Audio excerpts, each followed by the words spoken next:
Good afternoon, everyone. My name is Captain Adam Koshiba. I'm the commanding officer at Troop H Harrisburg of the Pennsylvania State Police. The individuals present with me today are from the ATF, John Oakey, with the West Virginia State Police, John Gallagher, Trooper Nicholas Diamenci, and to my left will be Lieutenant John Mays. He's the Criminal Section Commander, Troop H Harrisburg. The Station Commander at Chambersburg, Lieutenant Craig Bowman, and the investigative team is to his left.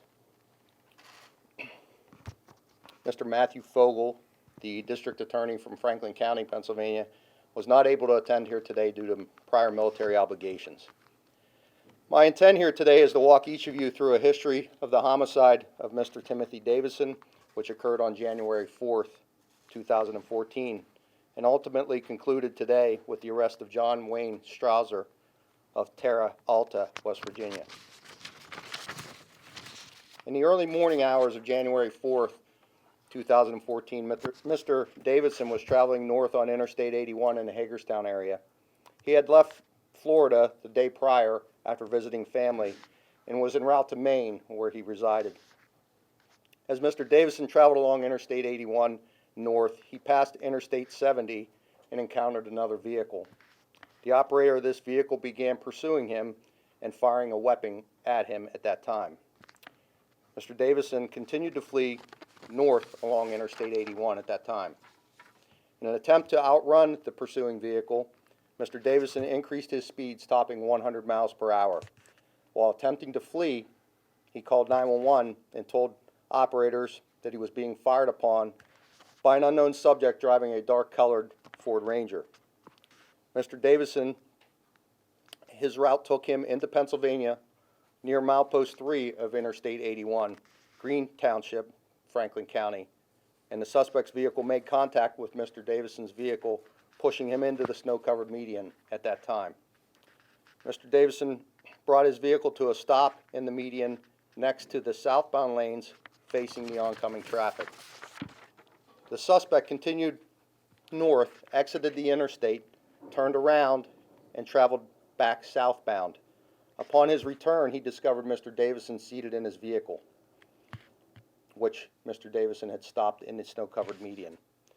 The suspect pulled alongside of Mr. Davison's vehicle and fired multiple rounds, striking Mr. Davison and ultimately causing his death.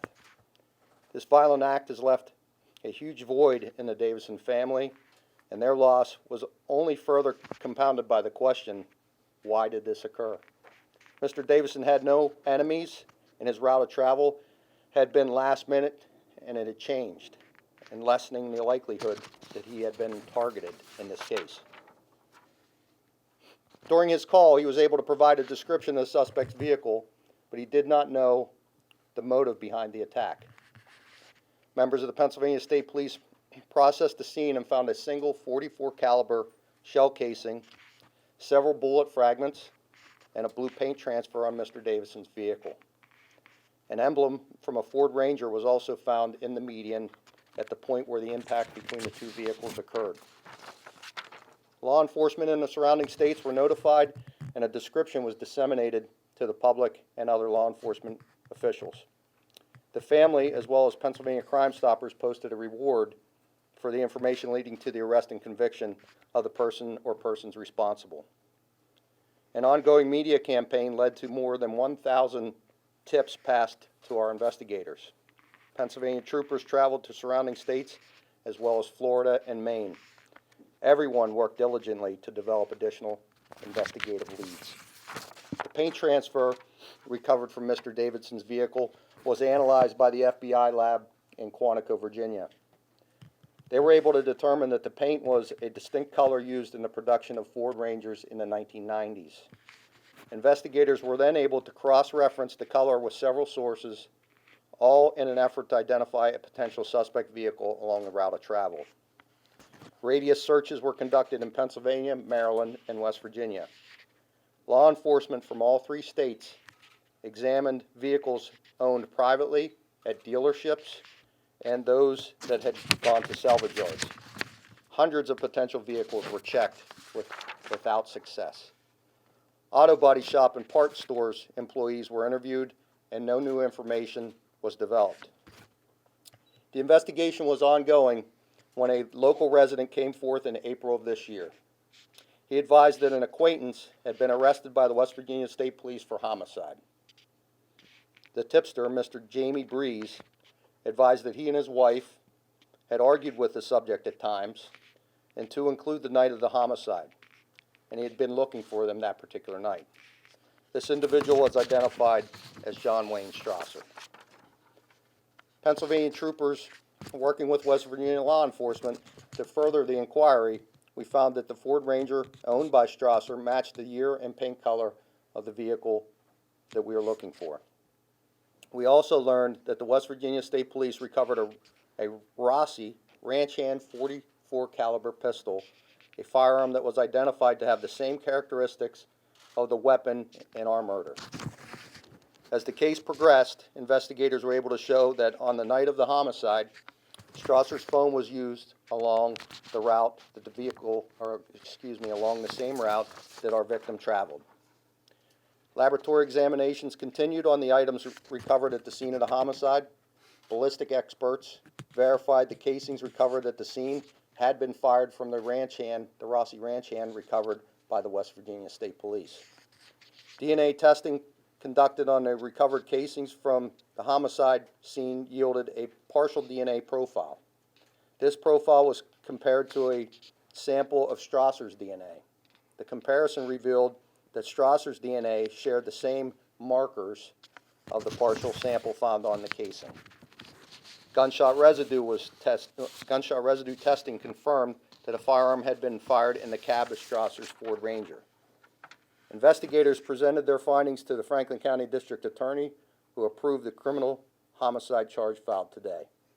The arrest of this violent individual marks another step in our pursuit of justice for the Davison family.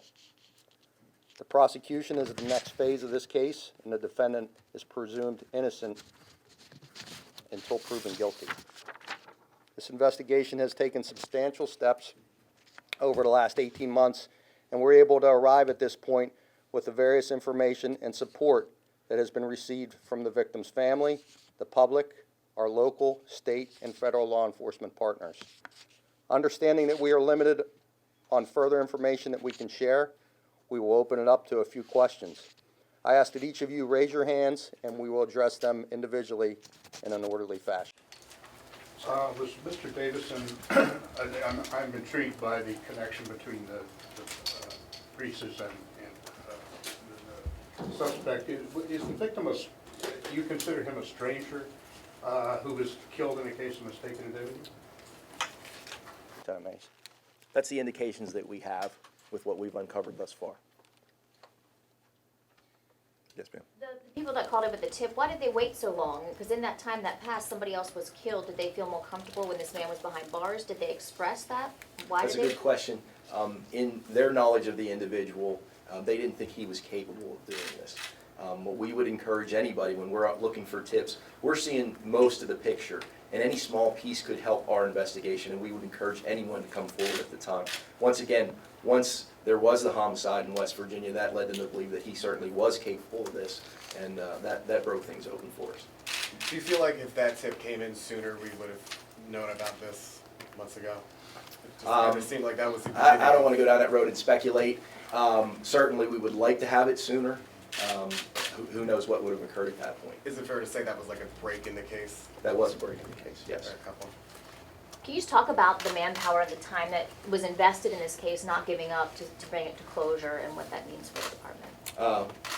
As you can imagine, this is an individual that's not from the local area. He's from Maine. He's traveling from Florida. He's having numerous interactions through those states coming up. The particular road, 81 there, that portion of it, they travel there's about 45,000 vehicles a day that traverse that road. That's the average. So very difficult. Coming from one state, and again from West Virginia through Maryland, and that made it difficult. And our authority extends to the borders of the Commonwealth. After that, we have to rely, as the captain said, on our local law enforcement, state and federal partners to push us over that finish line. So As he indicated, we did a radius search along the route. The problem was there are two routes, two interstates here. It initiated around Interstate 70, so that expanded the area that we had to look in. A very popular model of truck. We were able to identify some. The work of the FBI helped us, and that paint sample helped us narrow that to a certain number of years. Those older trucks are often hard to find. They pass one hand through another. So it was very difficult. It was frustrating. We'd have what presumably was a positive lead that we worked it out and it didn't go anywhere, and we just kept working our way through that. Our investigators don't get discouraged. I mean, you've been here for cases that we've solved some 30 years later. So we're diligent, and we rotate these through. We talk to our various criminal investigative elements to breathe new life into them. I would say that the family was tremendously helpful in this.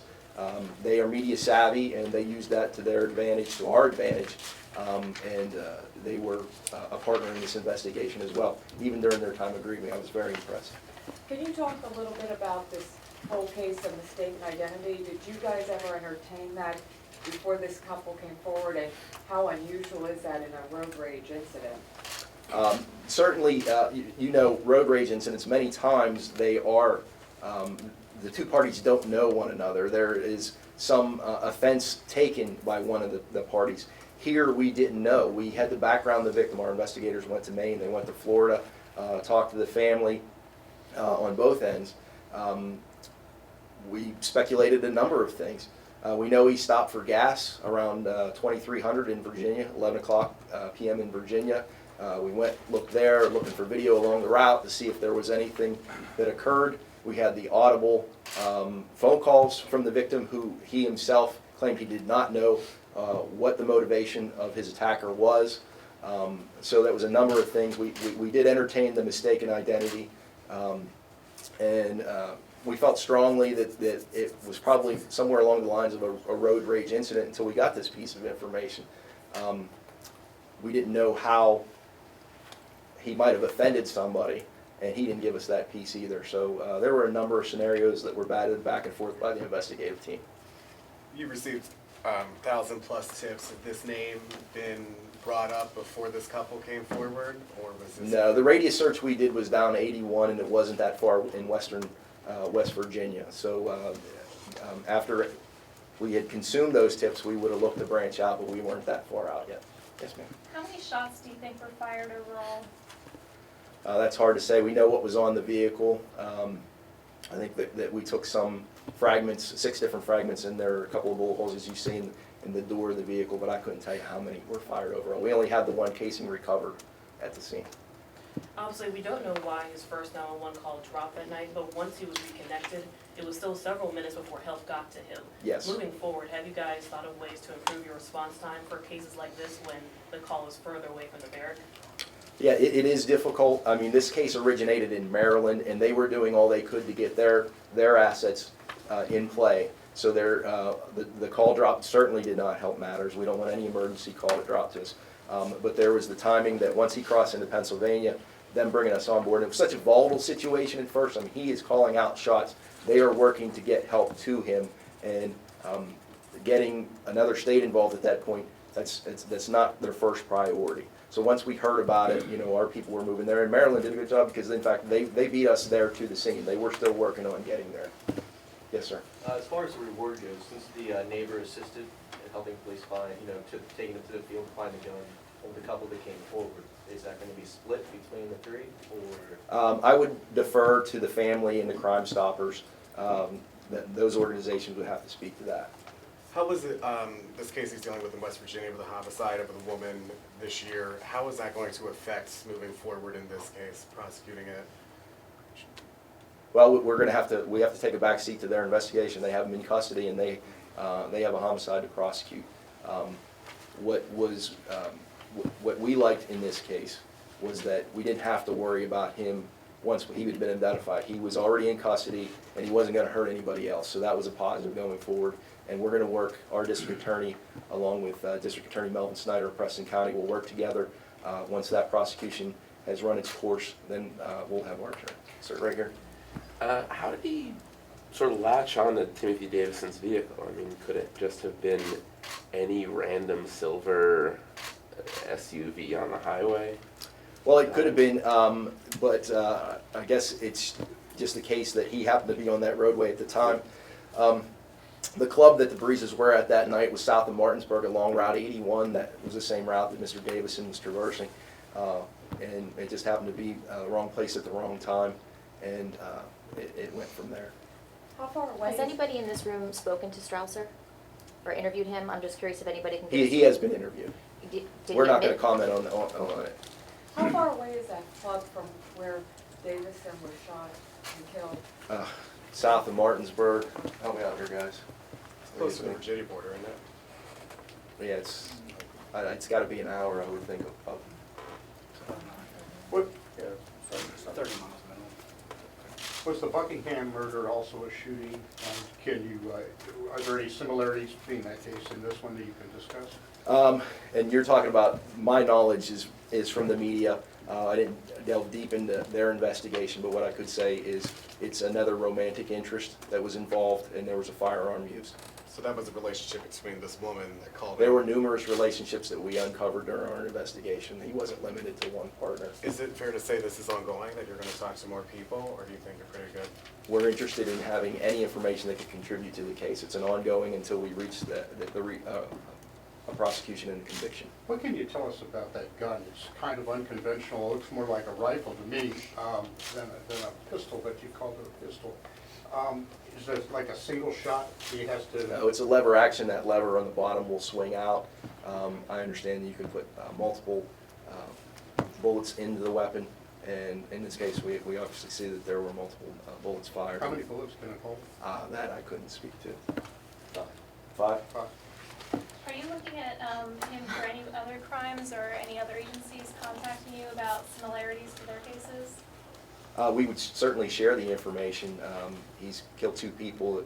If there were others out there, that wouldn't surprise me. I'm sorry, That's I'm okay. recognizing It's okay. I was hands. raising my hand. You I'm asked us to sorry. raise You're our right. hands. I'm doing My that. fault, thank you. This certainly rattled the Mid-State when this first happened, because many were wondering if there was just somebody out there. I remember a lot of people always looking for the trucks. I mean, does this give some closure also to the people here, not only to the family, but those of us who, you know, were waiting to see what was gonna happen with it? I think it does. I mean, this was the holiday season. This was going on.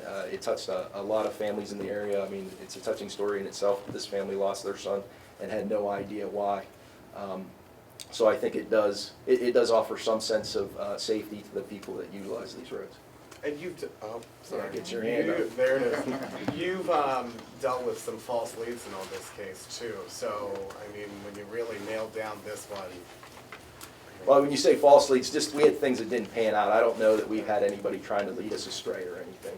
But yeah, after 1,000 tips and running these tips down along with the vehicles throughout Pennsylvania, Maryland, West Virginia, and looking at some things that look good to us and those not panning out, once this came up and it was piece after piece that fell into place, it was very gratifying for the investigative team. Does Strausser have any family that's not mentioned at all, like a former spouse, children, anything? He does. I understand that he has at least one child. Can you describe the significance of the Facebook page for Boo Strausser and how that helped this investigation? It's just one of those pieces that I was discussing. There, again, you heard that there were pictures on there that showed us the vehicle. There was some information in there that played as well into these relationships that seemed to go out of control once he fixated on a person. He was very controlling, stalking behavior, controlling behavior, and once those other parties decided to go away from him, then he ratcheted up, and we saw things like we saw in this case. So essentially, it's fair to say that he was wrong place, wrong time. Austin was. Yeah, absolutely. Okay. Sorry, I got one more. Okay. The yellow flashing lights, I couldn't understand from the affidavit whether, did he have those activated when he had this encounter with the lights flashing, or? Well, there was some video received from local businesses, and those lights that are described in the Ford Ranger, those don't come factory. So that's a customization that he applied to the vehicle that we were able to depict from the video. You don't know though whether he was using those No, there was no indication of that. There's some other video that was available that didn't show anything that was out of the ordinary in that regard. Can you tell us, did he use the same weapon in both killings? Did you I still- can't say that. I don't know that there's information to show that. Can you go into any more detail about what happened that night that really set him off? I mean, the affidavit, and you said a little bit, but. Well, in the affidavit, it tells you that they were going, the Reese family was going to the club. Yeah. He became aware that they were going to the club whenever they weren't there. An argument ensued over the phone via text and calls, and that seemed to be what started this. Good. That's it. Okay. Thank you. Thank you very much.